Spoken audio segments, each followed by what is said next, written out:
Welcome to the Lure Lab, a part of the Serious Angler Network. And as always, I'm your host, the Captain, Andrew Full, and the Lure Lab, as always, is presented by Omnia Fishing. And if you go down below, anything that we talk about on this episode, you can click those links if they are available on Omnia. Go to checkout, type in Serious 10 and save 10% on your total order. But that being said, we have an awesome episode for you today. We're talking about Willie Pete baits, resin swim baits, the OG Willie Pete's to the little Pete, right? The little Willie, sorry, and the differences and why and when you should throw them and etc. and all the little design intricacies of that bait. And Brent is going to be joining us here to chat all about this awesome resin swim bait that he has crafted and designed out of his garage. So let's get into it.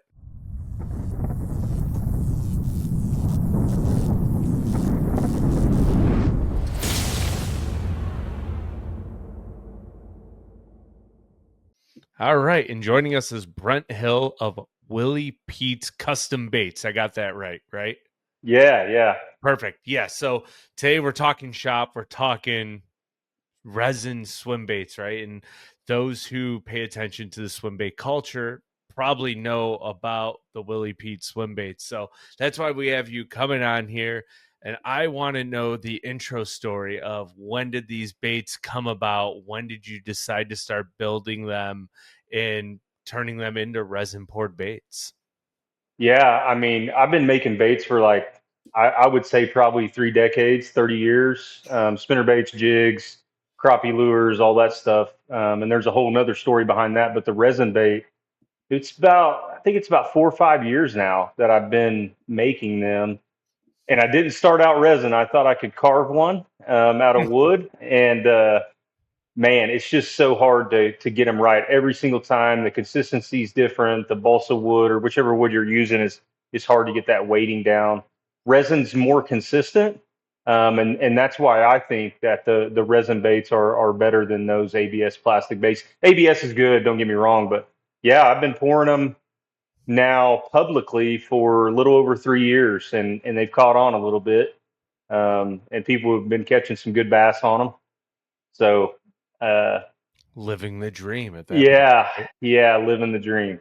Pouring more and more and getting more customer orders. It's cool. It's really been an awesome experience because obviously we love fishing. I mean, that's why we're on this podcast, and obviously the Lure Lab loves fishing because you guys dive into all kinds of aspects of different lures. But yeah, I fish, not just swim baits, but I definitely fish. So the resin game is for me is something that where I go out and try to target big bass a lot. So And luckily you're in an area where there's some big ones around, right? And you don't have to go yes, too far to get even bigger. no, I fish Oklahoma and Texas a lot, and they're giant bass. I caught a 1001 last Friday. So yeah, they're here, and Texas obviously has them too. But yeah, there's giant bass everywhere. I can't even imagine what a 10-pounder is like. I think I've at this point I've held 2 over 7 smallmouth, and I think I've seen 1 or 2 largemouth that are pushing it like super close. Yeah, And I can't imagine what a 10-pounder looks like. they're It, freaks. They're it's awesome. insane to me. Yeah, they're rare breeds. So in your part of the country, they're not as rare, but yeah, that's awesome. So I want to know when it comes to the OG Willie Pete, right? Like how many prototypes of wood carving then go into resin? How many prototypes did it take to finalize the resin version that we see today? So the resin version you see today, I think, is version 8. And I went through multiple carvings, wood carvings to even get close. I actually, I found this bag earlier. I was going through some stuff, and I'll show you one of the original resin ones. I mean, look at that in comparison to what I got now. I mean, it's just Still looks plain. good. Yeah, it's still good. It's not, awesome airbrush stuff like we got now, but it's super heavy. I think it's like 3.5 ounces. It's got little holes in it and stuff, but I actually caught some good ones on that. But there's multiple different versions that I've got. that I found out here in some of my older molds in the garage, in the shop, if you will. And man, I think I'm on version 8, and I think version 6 was when I added rotating hook hangers, Mm. and that's a whole nother process. Because I like to take customer feedback, and hey, is there any way you can add the rotating hook hangers? Yeah, let me work on that. It takes a little time, so. For those who are new to like the swim bait game and might not be like totally involved in it, right? Like, why should someone want rotating hook hangers on their bait as opposed to not having them? Yeah, I mean that hook is going to be able to freely spin, and that bass is not going to take that leverage, from a non-rotating hook hanger where they could throw it. When those big bass eat that, that giant bait, or it's a big bait, it's 7 inches long, and some of them are even bigger, 9, 10, 11 inches. They're going to try to throw that bait when they know they're hooked and they don't have a real shad or bluegill in their mouth. So any advantage I can give a customer who's got a potential of catching, once in a lifetime personal best bass, that rotating hook hanger, people were asking for it. I wanted to do it, and it just took a little time to make it happen. But I've got it perfected now. I think it's working pretty good. That's awesome. That's on the big one that we're still talking. And I know you have a little Willie too, right? Like, Yep. so what is like to throw it all out there, right? Like you have the OG, the one that you went through 8 resin prototypes to get to where you are today, rotating hook hangers. What are the big differences in that little Willie? And I want to know, like, we're gonna dive into it shortly, but like, why would someone want to throw the little Willie instead of the OG? I mean, I think In it's my based opinion. on, yeah, yeah. It's based on what the shad size is at that given time, and how fast are those shad moving? Are they spawning? Um, when there's a significant shad spawn going around, I'll throw that little Willie. And one of the guys who's from Oklahoma, fishes MLF, Kyle Cordiana, he's cashed a lot of checks this year on the little Willie, doing exactly that shad spawn, and just burning it, chopping it, making it do that erratic action, and it triggers bites because it's a smaller bait, and you're going to get tournament size 2 to 4 pound bass are going to eat it. Big ones eat it too. Don't get me wrong, but if you're a tournament guy, you don't have to have a giant swim bait rod. You could throw it on a jig rod, a 7 to 7 foot 3, 7.4 medium heavy, with 12 to 15 pound line, and still be able to catch those bass that won't eat something else, something different. Yeah. And basically, like, from me looking at them, they're kind of built to mimic gizzard shad, except, like, am I correct on that? Yes, yeah. I actually, funny story.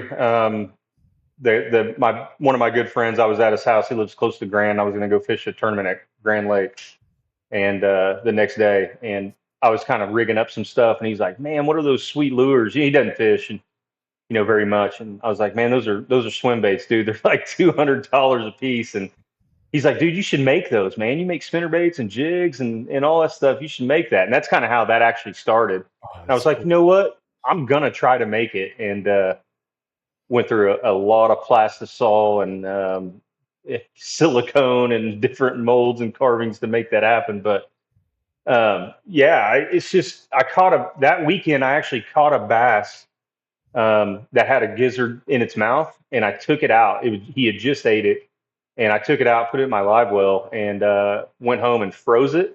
And then I traced it out and tried to mimic that carving after that gizzard shad from Oh, Grand Lake. that's cool. So it's not exactly like it. I went pretty simple with my bait. I don't have a lot of detail in there's not a bunch of detail like in the gill plates and all that stuff, but there's still detail.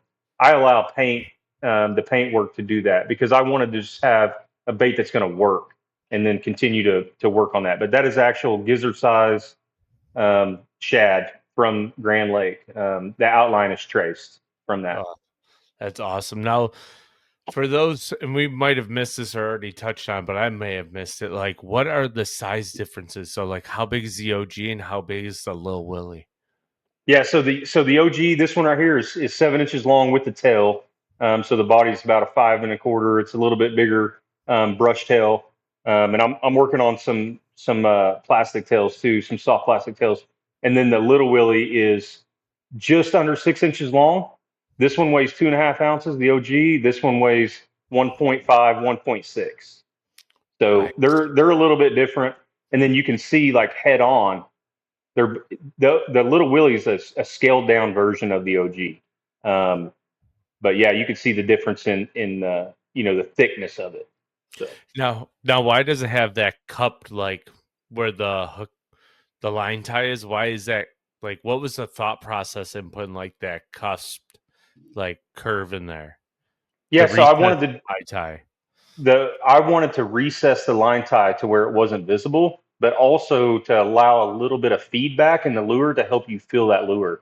So with that cup, I designed that cup to kind of help the bait walk and pop underwater.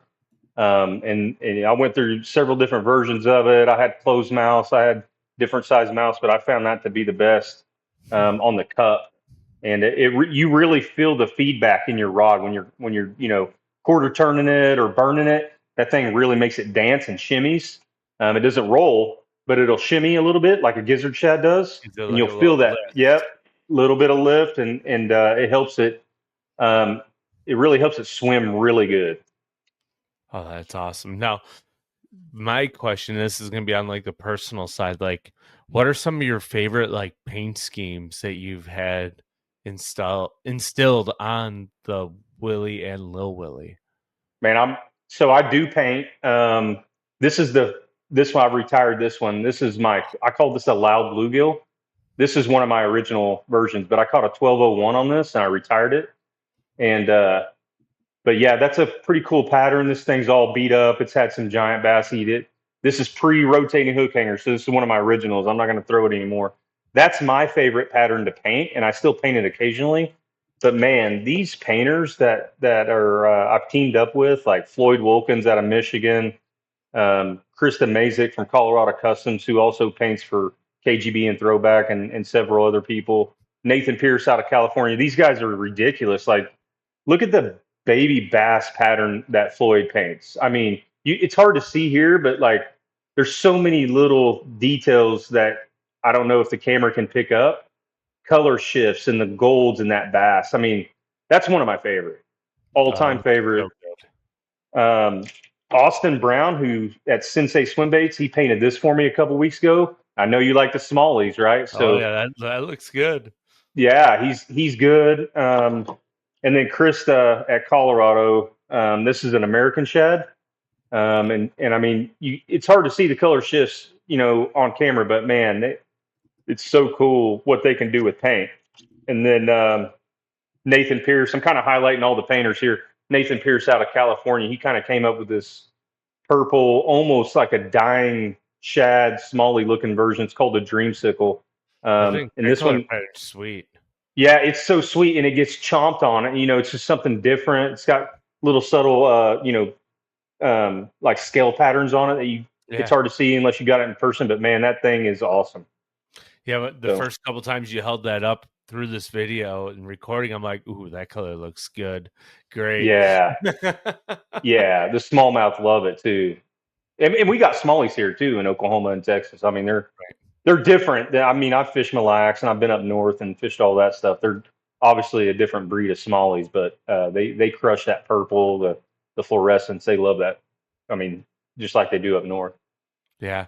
So, I mean, I love the story about why you decided to build it because a friend was like, dude, you should do that, right? Like, how Yeah, challenging, like, you talk about all the prototypes, like, when you first sat down and you dove into it, like, how challenging was it to actually like take that knife to sit down to that balsa wood and start carving it to get to a point where you're like, this will fish and catch a fish?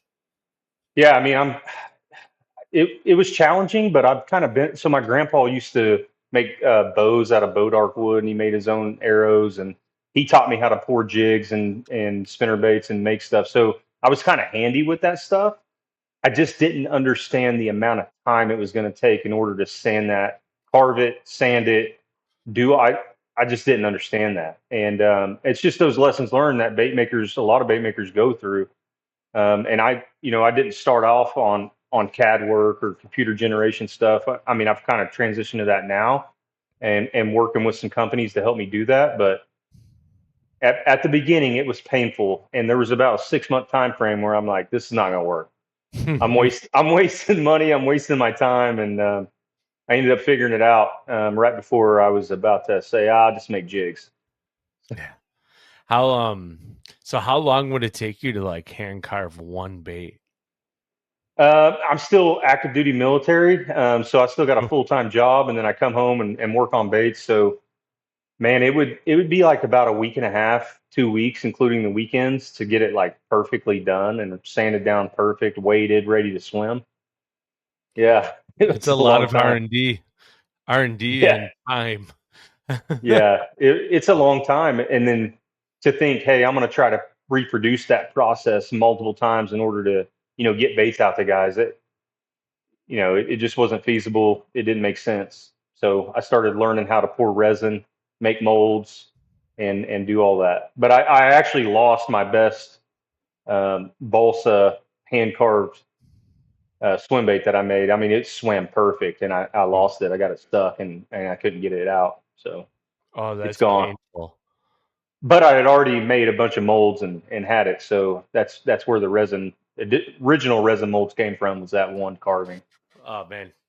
Glad you made the resin copies first before you lost that bait, right? Yeah. Yeah, because I was fishing it all the time. I always had it tied on. I loved it. Oh, that's painful. There's nothing worse than losing your Yeah. favorite lure that's got like hook rash marks. You're like, I can never duplicate how this thing works. Now, that that is a crazy thought. Like, if these painters are so good at painting, why can't they just paint it to look like active, like wear down on it, right? Like, could you imagine if somebody like figures out how to make it look worn down and chewed? Oh, some of them paint that. Like if you Yeah. ask it, so a lot of customers don't want that. I Oh, like I fishing don't want I like fishing a bait that's torn up a little bit because it looks like an actual shad or bluegill or whatever the forage is that a bass is eating on. I want them a little chewed up, but customers want a good paint job. They want it swimming right, and they want it looking good. yeah. Um, but yeah, there are some painters that'll paint it, a bruised shad or something beat up. Floyd paints a bloody bone for me that's like just got red splatter blood all over it, and that thing gets beat up. It's a good one. It's a good color. Heck yeah. Like I remember, we're gonna throw it back here for a second. Strike King, they created an entire bleeding series of baits. Yep, I yep, don't know they if you did. remember that, but like Oh, you I could have it remember. from like 3XDs all the way to 6XDs. They had spinner baits, I think some top waters too. Like, Yeah, they had the bleeding red eye shad. Yeah, they had it all. oh man, I think that's something that needs to come back because those baits got chewed no matter what Yeah, let color. me grab this. You'll see this. Oh, This is chewed up. Yeah. So this is I just got a few left from that last drop, but yeah, that's that bloody bone is what ooh, we call it. So you can see, but yeah, it's just bloody splatter on a bone, and bone gets bit no matter where, no matter what time of year, no matter what watercolor, it doesn't matter. yeah, Looks like a dead shad, dying shad. bone's great. Can't beat the Yeah, bone. So, yeah. like, I want to hear, and I mean, you can kind of tell me to pound salt here if you want, but I want to hear like your sales pitch. Why should someone buy the Willie Pete swim baits over all the other ones, garage builders on the market right now? Like, what makes yours so unique and different that people should have them in the rotation of their arsenal?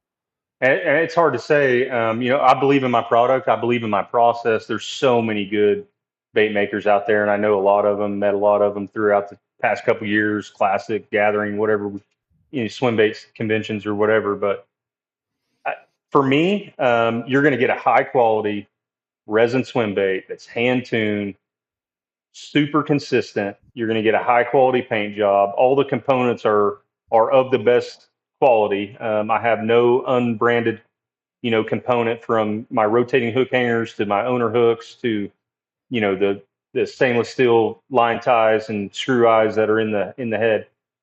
But the consistency of when I pour at a certain temperature, at a certain humidity, and I only pour at that time.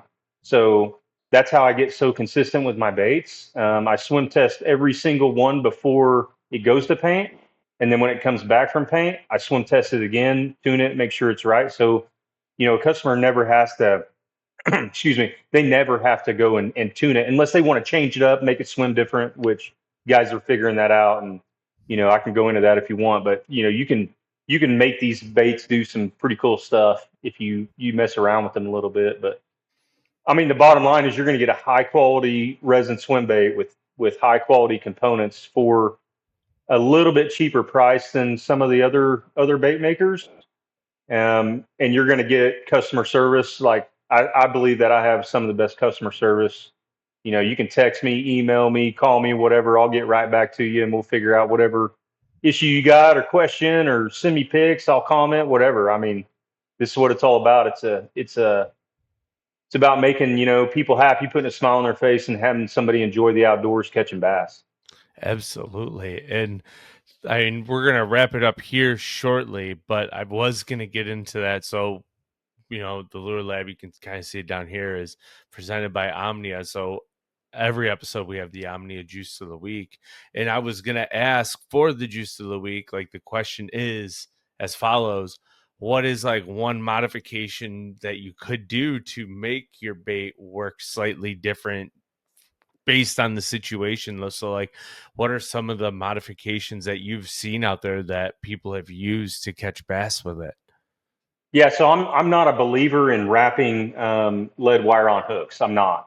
I believe that you should either change your hooks and add heavier hooks, or you should pull the pin and add weight to the weight chamber. So I've got a weight chamber in there that's got a little bit of room for you to add some tungsten putty is what I recommend. Lead putty, a split shot, tungsten, bullet weight, it doesn't matter if you want it to swim a little bit deeper, because they're going to come slow sink, and they're tuned for that. I tune them how I like to fish them. A lot of guys never change it. Some people do, but you can take these line ties right here, these screw eyes right here, and you can move them in or out, and it's going to change the distance in between your tail and your head. So the closer your tail is to the head, the more it's going to glide. The farther away, the more it's going to chop and burn and swim. So I bring it to you. You get it out of the box ready to do all three pretty well.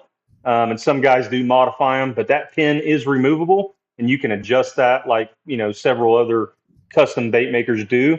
But I've got that weight chamber in there that you can add that weight to it, because I think that the bass can see that weight, or they know something's different. It looks too bulky. I want that weight to be tucked up underneath there when it's swimming, so it looks natural. Yeah, not to mention if you got weight on the hook shank, right? Like, it's going to leave that hook hanging down, so it's more Yes. prone to hang Yep. up. If you're fishing it through brush, you're more likely to get hung up on brush, etc. Absolutely. Yeah, makes sense to me. So, yeah, I can't wait to get some. Yeah. Yeah. I think you got some coming. I think they're in the mail. Yeah, I got some spots that I know I'm going to throw them and hopefully catch a smallmouth or two. Like, I have, like, it's bad to go down the rabbit hooks. They're so dang expensive. But our partner and host on the Serious Angler Network, Bailey, loves to throw big baits. But the one I have sitting right here on my desk is a Metro, right? Like, Oh I'm yeah. sure you've Yeah. I've seen got some those. Metros. They Yep. work great. So I've only caught a handful of fish on them, and it's more because I'm too busy guiding when that bite really goes down. But I have found a small window early fall where they get on the Glidebait bite really well on a couple lakes, particular lakes they have big alewives in them. So I'm looking forward Oh to yeah. trying, especially that little Willie. I think it's going to get chewed. Excuse me. Yeah. Hey, don't be afraid to throw the OG on them. I've Oh, caught 4 and 5 pound smallmouth on the OG 7-inch bait, and you're like, what is that smallmouth thinking? But I mean, they eat it, and they crush it. It's fun when they hit it. Well, I mean, I've caught smallies up here on Erie where I'm at that have been spitting up 8, 9-inch perch. So Yes. they're not afraid to eat a big glide bait. It's Yeah. just, I got to throw it to the right one, you know? Yeah. That's one. Back to one of your questions earlier. That yellow perch is one of my favorite patterns that Floyd paints. I mean, his pattern is. I mean, he's up in Michigan, so he knows exactly what they look like. But Oh that yeah. pattern, usually when I get that pattern in, it's gone pretty quick. People All like the that northern yellow boys perch. bite right up. Yeah, And yeah. if they're throwing them from northern pike at all, like that's a huge one for pike. Yeah, this guy got a yellow perch a couple weeks ago, and he went to Canada. I'm waiting on him to send me some pictures back, but he texted me and said he caught some good ones up there, walleye and pike on it. Oh, that's awesome. Yeah, That's good stuff. So, Brent, anything that I am missing from here that you want our viewers to know about all the Willie Pete's baits, like the OG and the Lil Willie, before we cut it loose here? yeah. So the OG's a 7 inch bait. It's considered a big bait. It's 2.5 ounces. I recommend a 7'6" medium heavy to heavy rod with a parabolic fast tip. I use a 300 series loose Super Duty rod with 20-pound fluorocarbon. It doesn't matter. I recommend 20 pound. Um, I'll tie either a double Palomar or San Diego jam knot on those. You want to make sure that you tie a good knot. I direct tie all mine. Some guys have success using the clip or whatever. I don't. I direct tie all mine. That's how I tune them. Um, but yeah, that's the OG. And then the little Willie, you can throw it with conventional jig rod. Some guys even throw it with a spinnerbait rod, but this thing's only 1.5 ounces. So, you don't have to sling it out there. You can skip it up underneath docks too. It burns and chops really well. I've got a little bit different angle on the tail of this one. I tuned this one more of a swimming and chop bait, but it will dart and glide good on you. But yeah, 15 pound fluorocarbon is what I recommend on that.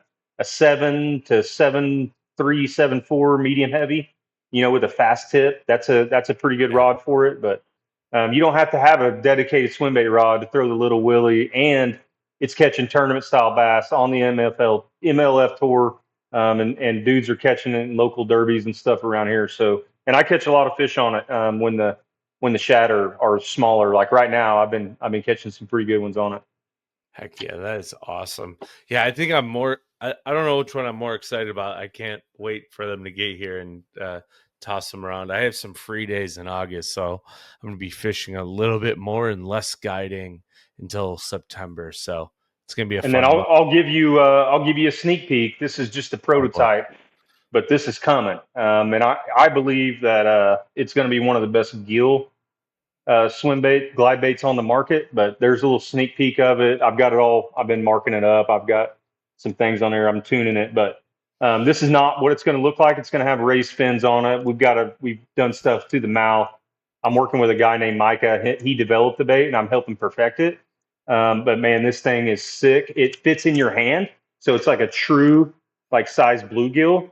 Hmm. So I mean, and it's only 2 ounces, dude. This thing gets beat up in the spawn. Like the bass hate it. So you can slow. It's super slow sink. With the weight chamber, we did a weight chamber on this one too. So it's got the same thing, same components, same resin, um, rotating hook hangers, all the same high quality components that I'm using on my other baits. We put it into this bluegill pattern style bait, this profile, and man, this thing gets eat up. Oh Heck man, they yeah, smash that's it. awesome. So yeah, so that's coming. Hopefully, have that done here probably another 3 or 4 months. But I suspect it's gonna be a hit. I hope. I mean, we put some time into it, so Yeah, fingers crossed. That thing looks sweet though. All the yeah, big it's bad. bluegill hunters, yeah, that thing will get chewed. Yeah, you throw it around docks or what? Right here in the Midwest, we got a lot of docks, Grand Lake, Eufaula, Table Rock, all that stuff. You throw it Yeah. around docks where those bluegill hang out and those big bass kind of just lurk below them. It'll get beat up. Heck yeah, that's awesome. Well, Brent, I want to say thank you for taking the time to join me here on the Lure Lab today. And yeah, man, keep making baits. I look forward to seeing all the awesome paint schemes that you have coming. And as everyone should know too, your website will be linked down below for everyone to take a look and go over there and buy some Yeah, big swim absolutely. baits. Thanks, Andrew. I appreciate it, man. I love the Lure Lab. You guys keep doing great work. Yeah, we appreciate it. And we'll chat soon. All right, brother. Thank you. Thanks again for making it all the way through this episode here on the Lure Lab presented by Omnia. If you're new here on YouTube, hit that subscribe button, Leave some comments down below of your favorite glide bait or resin swim bait. We greatly appreciate all the feedback, and hit that thumbs up button. So thank you for doing that. And if you're listening on your favorite podcast platform that's MP3 and allows you to leave a review, please do so. It allows the Lure Lab to be seen by more people who love bass fishing or that are getting into bass fishing, want to just learn about specific nuances, baits, rods, reels, etc. So leave that review if you have not done so, or if you're new here and you've never left a review before. We greatly appreciate it. And stay tuned for next week's episode here on the Lure Lab.